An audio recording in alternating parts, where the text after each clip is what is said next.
Bienvenidos a La Oveja Eléctrica, un espacio a la vanguardia de la ciencia y el pensamiento. ¿Qué tal, Pepe? ¿Qué tal, Kelly? Pues hoy tenemos un programa fuera de serie. Así es, fíjate que el día de hoy el tema es apasionante.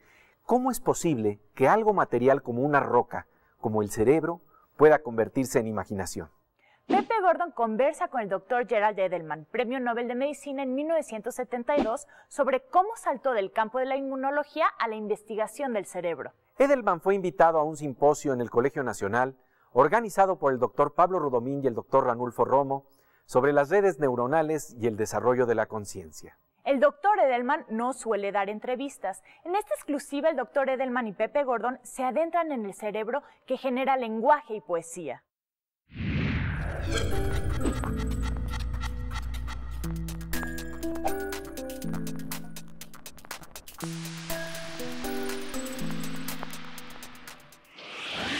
Dr. Gerald Edelman, thank you very much for this interview here with the electric sheep. Not at all. It's a great pleasure to be in Mexico City. And the fact is that I did mention in my lecture how privileged I felt to be communicated with Octavio Paz. Oh, yes. Yes, because a great poet. He wrote a book in which he cites some of your work. Yes, yes, and he did beautifully. He understood in a deep, deep way. And talking about poetry, in one of your books, in A Universe of Consciousness, How Matter Becomes Imagination, you have a beautiful quote of Emily Dickinson. Oh, yes. The brain is wider than the sky, for put them side by side. The one the other will contain, with ease, and you behind. Could you please elaborate how does this relate with your vision and knowledge of the brain? Well, of course, most of my colleagues would say I am going into the realm of novels rather than science.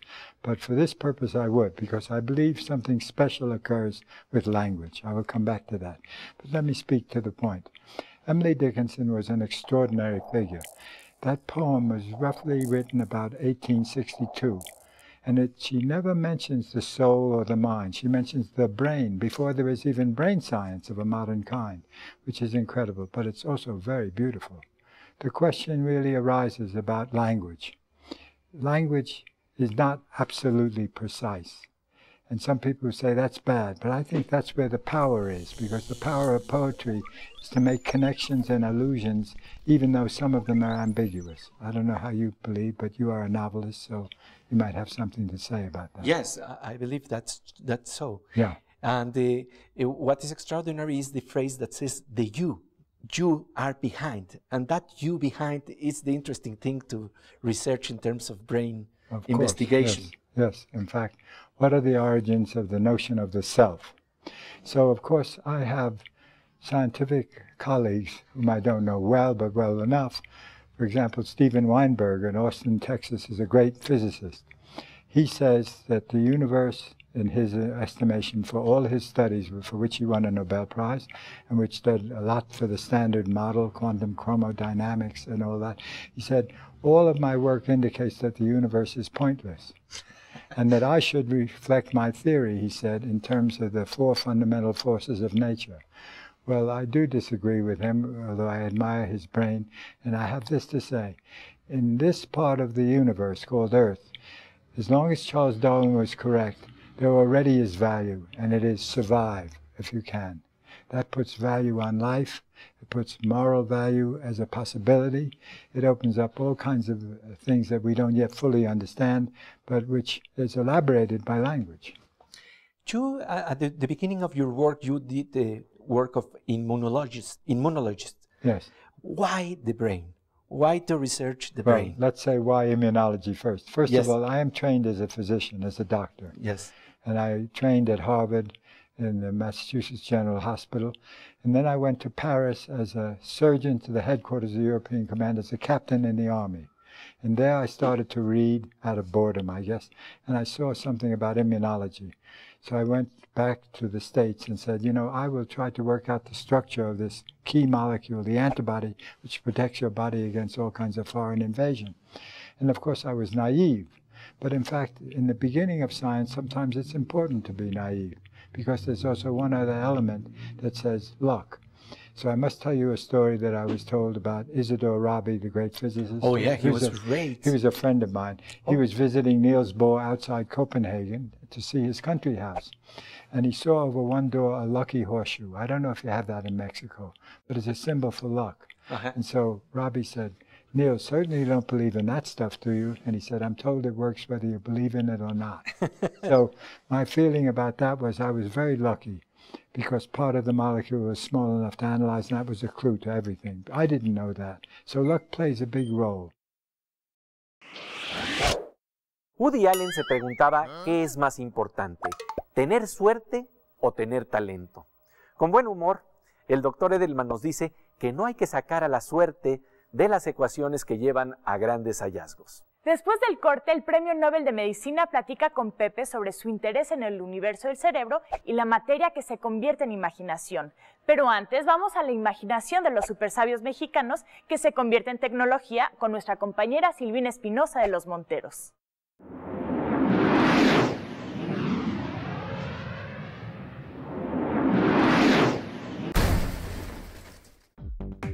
Como salidos de la comunidad interplanetaria, un conjunto de jóvenes emprendedores del TEC de Monterrey emplea un videojuego para rehabilitar a personas discapacitadas. Al infinito y más allá. ¿En qué consiste el proyecto Misión Espacial? El proyecto consiste en un simulador que va a virtualizar el movimiento de una silla de ruedas en un videojuego, de tal manera que una persona con discapacidad se puede entretener, rehabilitar y divertirse en un videojuego y en su silla de ruedas. ¿Cómo fue que se les ocurrió esta idea?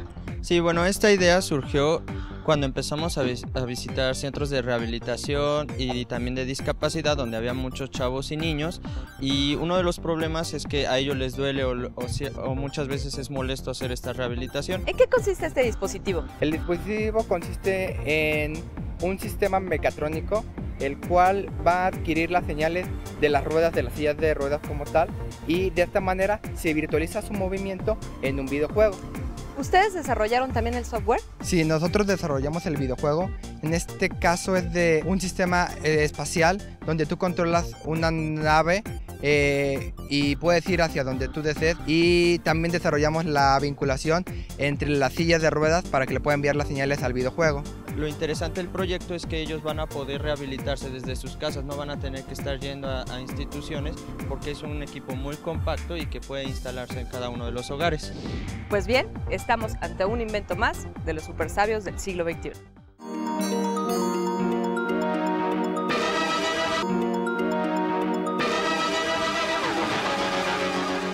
Estamos de regreso en La Oveja Eléctrica con un tema fascinante. ¿Cómo es que la materia del cerebro se convierte en imaginación? Pepe Gordon conversa con el doctor Gerald Edelman, Premio Nobel en Medicina, sobre el increíble universo de las neuronas y la aparición del lenguaje.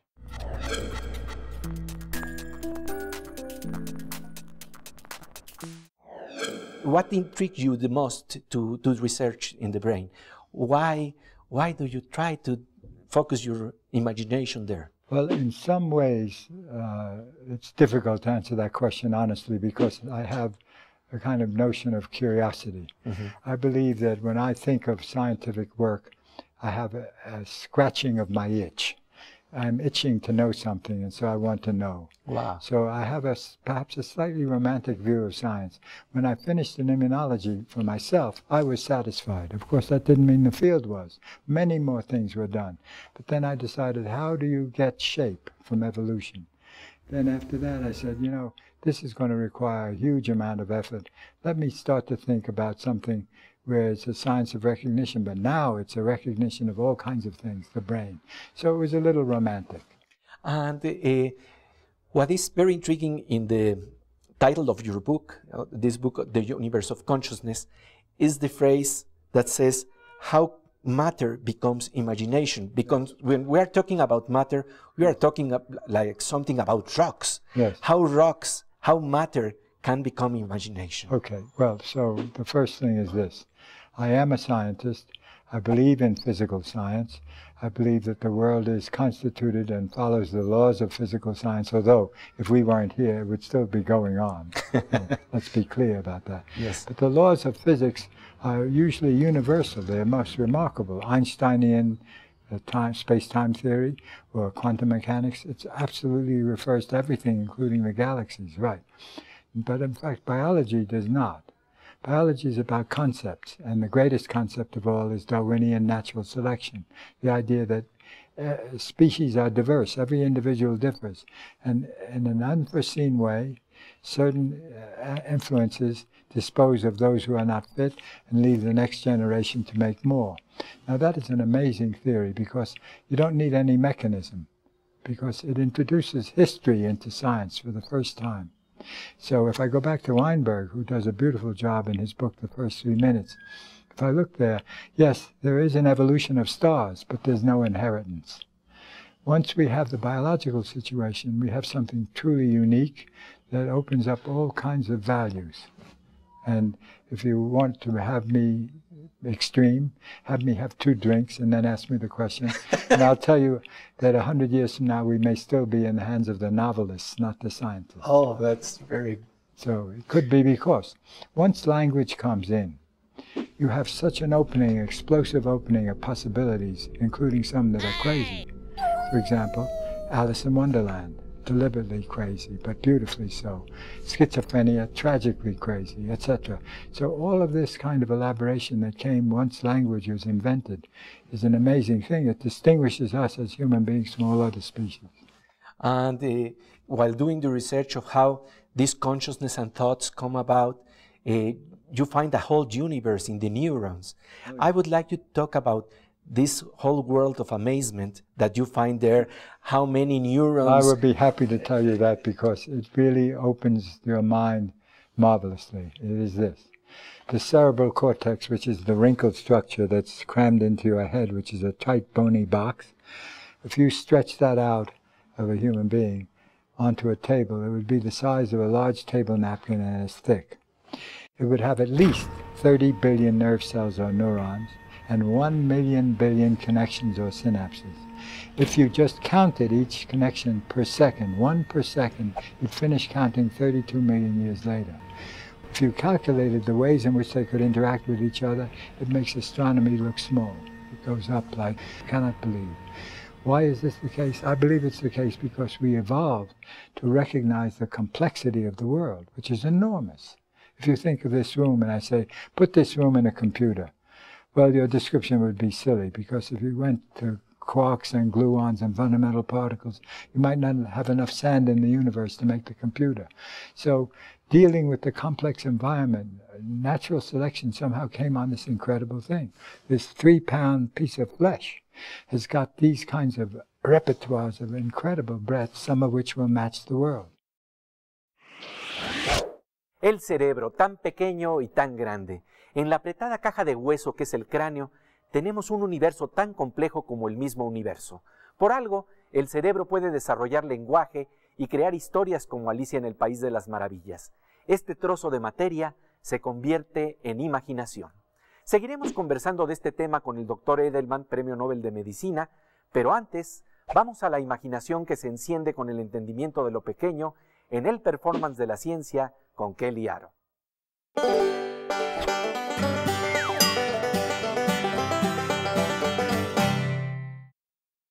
Pues querida Kelly, el día de hoy hemos estado hablando de la metamorfosis de la materia del cerebro en imaginación, pero también hay otro tipo de metamorfosis de la materia, ¿no? Así es, Pepe, justamente aquí traemos acetato de sodio con mucha agua. Entonces voy a vaciar esta solución aquí y después voy a meter el dedo y observa cómo el líquido se transforma en sólido. Lo que estamos viendo aquí es que, bueno, este tipo de solución, al momento de aplicarle una energía externa, se calienta a 40 o 50 grados, si lo tocas está muy caliente, y además los cristales se solidifican y va de líquido a sólido y además se calienta, y por eso también es conocido como hielo caliente.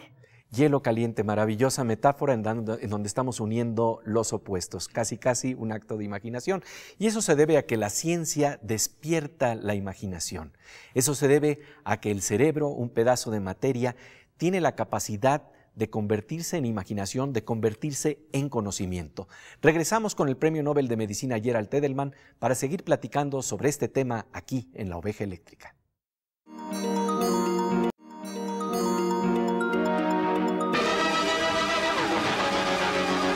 Estamos de regreso en La Oveja Eléctrica con el tema de un trozo de materia que se convierte en imaginación. ¿Cómo es posible esta hazaña?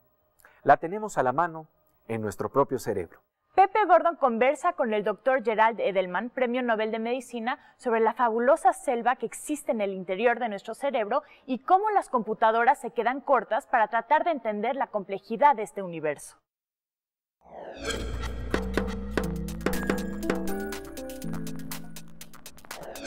You have a metaphor for that, and you talk about a jungle. Yes. That's a jungle, Yes. and that jungle follows a neural Darwinism to adopt itself to the perceptions and to history. Yes. Some of them are reinforced, some of them die, some of them are pruned, etc. And when you look at the combinations, I don't want to go into mathematics, but there's a field called graph theory. Graph theory is really very simple, except if you try to prove or understand something. It says, I have points or vertices, like I take a piece of paper, I make 9 points. Okay. Now I connect the points with all the possible edges I can write. I get an incredible number of graphs. If I have 32 points and 256 graphs, which you can count, I have 10 followed by 70 zeros of possible ways of connecting. Yes. Our brain has billions. And what I think that is very important is that when you study the brain, you're not a reductionist. No. Because many people think that the brain is a computer and that the memory is a kind of videotape. No, here's the problem. And there's been a lot of discussion because it has to do with technology, it has to do with application, and finally it has to do with economics and money, making money. The computer is the most interesting invention of the 20th century, no doubt. However, it doesn't think at all. It's an electronic abacus. All it does is move electrons as beads up and down, sideways, very fast. But everything you put in there is already determined by you. And when you say it thinks, you're actually describing yourself. You are the person who has the meaning is in you, not in the computer. Now, when you look at how the brain is built, you see, if you built a computer that way, it wouldn't work and you'd lose all your money. And the other thing, finally, is computers do not have meaning except what you insert. But we live on meaning as human beings. So the union of a computer and a human being is very good. It's like the union of a human being with a specific tool. And it's a very incredible tool, no doubt, logic. But not everything is logic, thank goodness. So the problem is, again, I'm not a reductionist because I believe that science is imagination in the service of the verifiable truth. And as such, you must have the imagination. No computer could have that. Our brain lends it. But we, of course, garner it together as a species because we're very interactional. We interact with each other, and we have made language. Once that happens, although it's, of course, caused by the neurons, you would no more be able fully to analyze it reductionistically than you would the stock market. If you can do the stock market, call me up. Me quedo con una expresión maravillosa del Dr. Edelman. La ciencia es la imaginación al servicio de una verdad constatable. En el próximo programa de La Oveja Eléctrica, el Premio Nobel de Medicina explora lo que la novela y la poesía pueden revelar sobre el ser humano.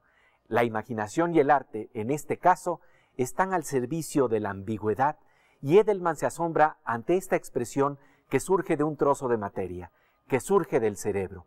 Por algo, Octavio Paz en el libro La llama doble reconocía la inteligencia y la sensibilidad de Gerald Edelman. No se lo pierda la próxima semana. Y vamos ahora a otro maravilloso cerebro, el cerebro de la morsa, el físico Manuel López Michelot.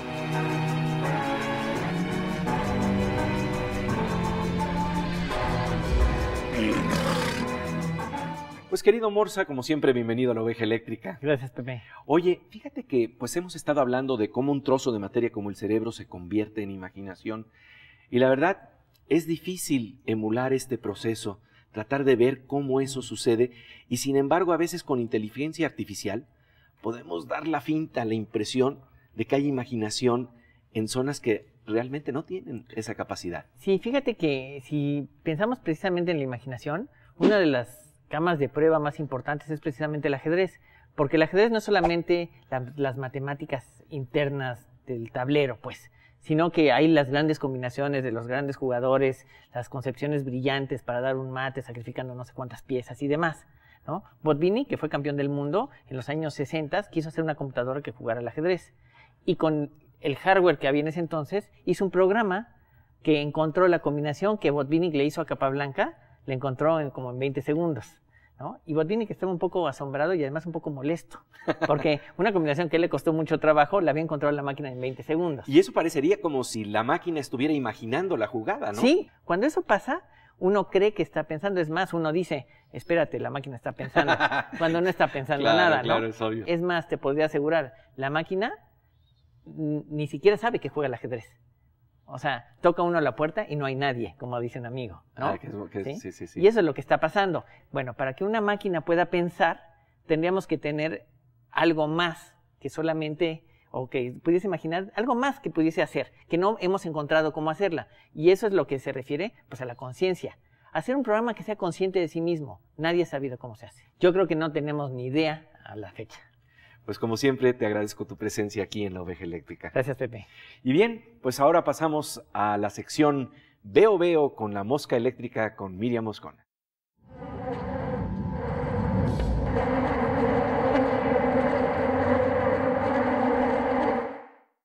Querida Miriam, como siempre, un gusto encontrarnos. Igual, Pepe. Oye, pues, con tus ojitos de mosquita, háblanos de qué es lo que se revela ahí de las fabriquitas que existen por ahí dentro de la naturaleza, porque hay pequeñas fábricas que existen dentro de la naturaleza, pero que además son una obra de arte, ¿no? Mira, creo que es muy claro que podemos imaginarnos un mundo sin animales ni plantas. Un ejemplo claro es la luna.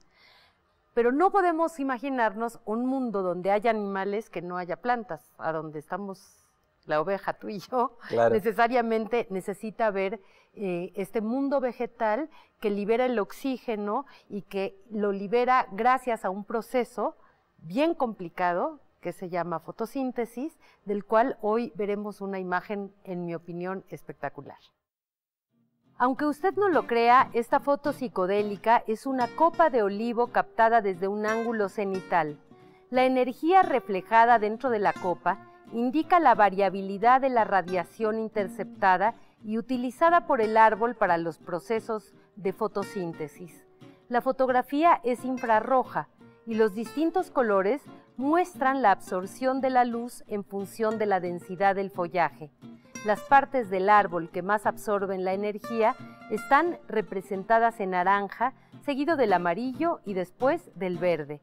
Las hojas de los árboles tienen pigmentos que absorben radiación solar y eso es lo que permite que haya fotosíntesis, proceso que convierte la materia inorgánica como el oxígeno o el carbono en materia orgánica como azúcares que alimentan a la planta que libera oxígeno a la atmósfera.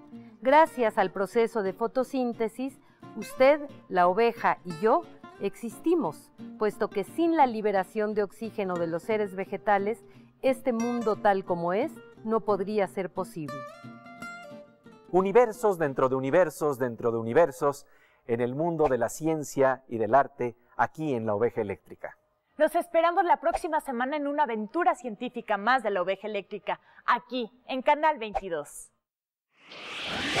Nos encontramos con el doctor Gerald Edelman, Premio Nobel de Medicina, para hablar precisamente sobre el cerebro, cuáles son las investigaciones que nos hacen ver de qué se trata el cerebro, cómo se relaciona con el lenguaje y qué nos permite explorar sobre nosotros mismos. I very much look forward to talking to you from our conversation in the hall, particularly about the brain, which I think is so important now to people at large. And I look forward to joining you in the electric ship. Los esperamos aquí en La Oveja Eléctrica en Canal 22.